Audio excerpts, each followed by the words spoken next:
Let's look at another question here. Sometimes I have a hard time getting the assistant to give me the answer I want. Are there some other ways to get help besides using the assistant? Of course there are. For one thing, you can watch these training materials that I've provided. That's an excellent way to get help.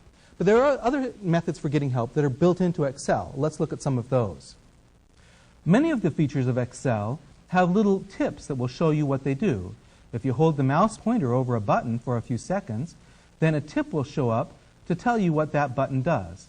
The tip can also show you, as we saw before, other parts, such as the name of the formula bar, or the edit formula button, or the name box.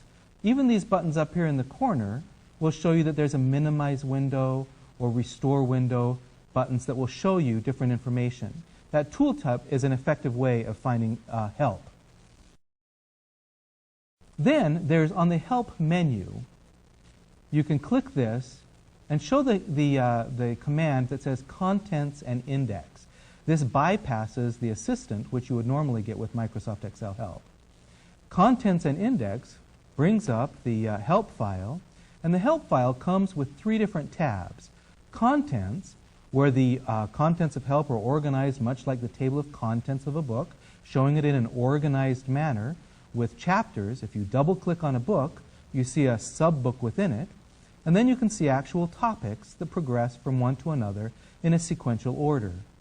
Index, the index tab here at the top, treats the Excel help file much like the index of a book would. You can put in a keyword, such as formula, and you'll be able to see some information about formula bar and formula palette and so forth. Sometimes, if you want something esoteric, where you need to look for words that don't appear in the index, you can use find. Find creates a keyword search of all of the words that are in the help file altogether. You need to take a few minutes to create the word list, but then you can look for any word that appears anywhere in the help file. So you can choose between find for any word, index for keywords, and contents for an organized sequence.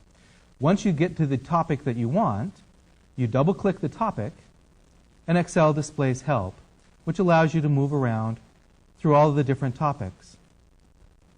Once you're in a topic, you can click the Help Topics button to go back to this page that shows you the context, index, and find, and so forth. When you're through with help, you can close the window and be back in Excel. Excel has so many features that there's always more that you can be learning and finding out. You can use the assistant, or you can use the traditional help method, or you can use excellent training materials like this one to find out all the wonderful features of Microsoft Excel.